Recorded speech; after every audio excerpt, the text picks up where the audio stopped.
Hello, 8-Silkers, and welcome to the second day of Capstone. I'm Caleb. And my name's Amal. And together, we're going to be your two Capstone presenters for today. Man, I bet it's been a crazy day for 8-Silkers. I hope their first day of classes went well. Me too. I'm sure these 8-Silkers are dying to get into their first day of research. Let's dive right in. Let's review our objectives for today. During this Capstone seminar, you will learn the components of a research project, including the introduction, thesis, literature review, and how to find high-quality sources for your research. Understand the differences between original research and plagiarism, and finalize research topics in your groups. Ready to get started? So are we!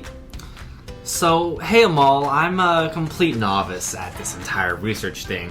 I have no clue what ingredients make a delicious research recipe. I don't even know where to start. That's totally okay. The first thing you have to understand is that the final goal of research is to address a research problem through a thesis. Great, I actually think I've heard of both those terms before. But what exactly does a successful research project look like? How is it structured? Can I just list several facts on a sheet of paper and call it a day? You certainly can, but that will be very, very difficult to understand and doesn't quite fulfill the purpose of research. Besides, all good research projects have good structure. All typical research deliverables will consist of 5 sections. First, an introduction that covers the scope of your research. Second, the literature review that incorporates existing research in the field. Third, the main body, where you add your own original results, syntheses, analysis, and arguments. Fourth, your conclusion, which summarizes the key results and their impacts. And fifth, finally, your references, where you make sure to credit all the work that others have performed that you've relied on and used in your project. I think I see now. I've heard of some of these before. The introduction, I believe, clearly states what your main research problem is. It explains the actual what of your research project and why your research problem exists. Is that correct? Absolutely! For instance, let's say my research problem is to understand some trend about polar bear attacks and how climate change may be affecting the rate of polar bear attacks. I should be clearly communicating what the research problem is in the introduction. Cool. You'd also have to clearly define the limits of your research problem and why this problem is important to the larger community. For instance, maybe you just want to take a look at polar bear attacks in the past 50 years, right? I'm impressed! That's exactly right! You must clearly define the scope of your research problem as best as you can. Keep in mind that your scope can change as you go along the research process. Now, moving along to the most important aspect of the introduction, and possibly of your entire project, the thesis. Your thesis is your central claim. Your thesis is your answer or solution to the puzzle that your research problem raises.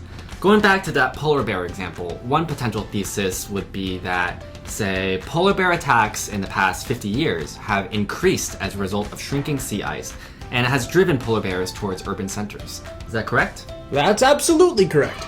Your thesis is a potential answer to your research question. A key feature of a good thesis that you incorporate into yours is that a thesis has a claim. This claim is defensible and original, and adds something rather than just restating a fact. You mentioned that polar bears have been driven south due to shrinking sea ice, which makes a causal claim between climate change and polar bear behavior. Right. I could have also argued that polar bear attacks increase because many are moving to the cities in order to find jobs, right? Well, not exactly. A thesis also has to be reasonably defensible and evidence-based. You, of course, can make that claim, but it doesn't make for a very acceptable research project because not too much evidence points in that direction. Okay, I think I'm starting to get it. So research has to be balanced between just restating facts and making completely outlandish claims. That's one way to look at it, yes. Think of a thesis as your opening line in a debate, and your goal is to persuade an audience of readers. I think that kind of nails it on its head. So a good thesis is evidence-based, defensible, and persuasive. Precisely!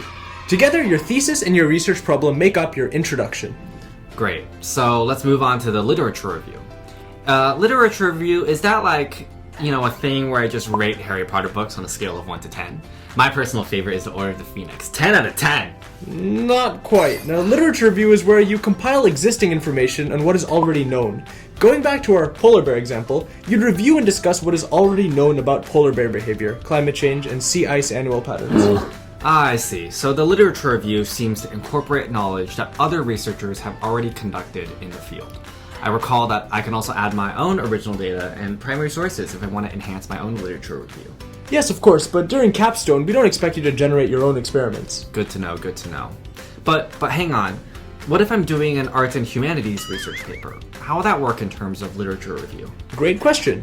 Research looks different depending on what field you're in. An argumentative paper on modern poetry, for example, looks different from a neuroscience paper. However, a literature review is still expected.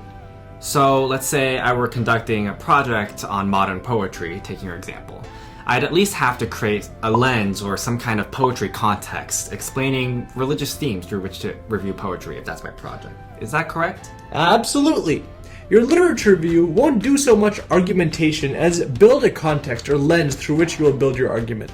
It's like laying the foundation for your readers to better understand your main claim. It's impossible to really communicate polar bear problems without first telling readers about existing polar bear patterns that other researchers have already concluded. Nice, I think I'm starting to get the hang of this. The next step is the main body, and if I remember correctly, that's the addition of your own ideas, extensions, syntheses, and developments. It contains most of your argument and is the core of your research that goes all the way back to the main thesis. In your main body, you support your thesis and build on your argument. Your main body should contain the bulk of your analysis, since you are actively combining and applying pieces of your literature review to your argument to build it into a comprehensive idea. It's important to note that your main body consists of your original ideas based on how you're using your research. You don't have to come up with entirely new data or ways of thinking here, but you should be at least demonstrating some original thought in your main body. Ask yourself, has what I'm saying in a main body ever been said before? Is what I'm saying just restating pure evidence, or is it evidence being used well with analysis? Ask your seminar leader or educational staff for advice if you're at all confused. Lastly, your conclusion should be the wrapping up of your research project. Key facts, results, pieces of analysis, and developments should be made abundantly clear in the conclusion. So in that polar bear example, a good conclusion might mention the key fact that polar bear hunting territory has shrunk by 56% over the last 25 years. Is that right? Sort of. The key part of the conclusion isn't necessarily the facts that go into your argument, but what you've done with it. The questions you want to answer in your thesis are, what have we learned? Ultimately, what should I do with the results of your research? What are the implications for the larger world? This is a tricky point to understand, so be sure to ask your educational staff or seminar leader for help if you're confused. Alright, finally let's move on to the references. What should I do here? Can't I just write down links as my references? Normally, you would be required to follow a citation format like MLA, APA, or Chicago style. However, for your references, all you have to do is mention URLs or domain names. The important thing is for you to understand that all outside work, such as evidence, research papers, or primary sources, must be cited. Not doing so means you run the risk of plagiarism. Oh, plagiarism. That sounds like some kind of weird skin disease. What is that? Plagiarism is passing off others' work as your own. A lot of students commit plagiarism by accident, so beware of falling into that trap. We've included resources for you to avoid falling into this pitfall, but a good rule of thumb is to oversight rather than undercite. I see. So any image, quotation, paraphrase, any kind of non-original work must be cited. You are more than welcome to use outside sources in your research poster and generally in your research, but you must mention it as someone else's work, correct? Precisely. Great. Lastly, we've included some final resources to help get your team started. These include databases, guides on how to conduct and write scholarly research, academic resources, and search engines. Please consult the Capstone guide for these links. Your seminar leader will be able to answer questions and talk about their past experiences with research. Please remember that each team is also responsible for filling out the Day 2 worksheet and finalizing their team selection and capstone topics by the end of the capstone seminar. Remember to put your research cap on, ask questions, and have a great rest of your day. Signing off, I'm Caleb. And I'm Amal.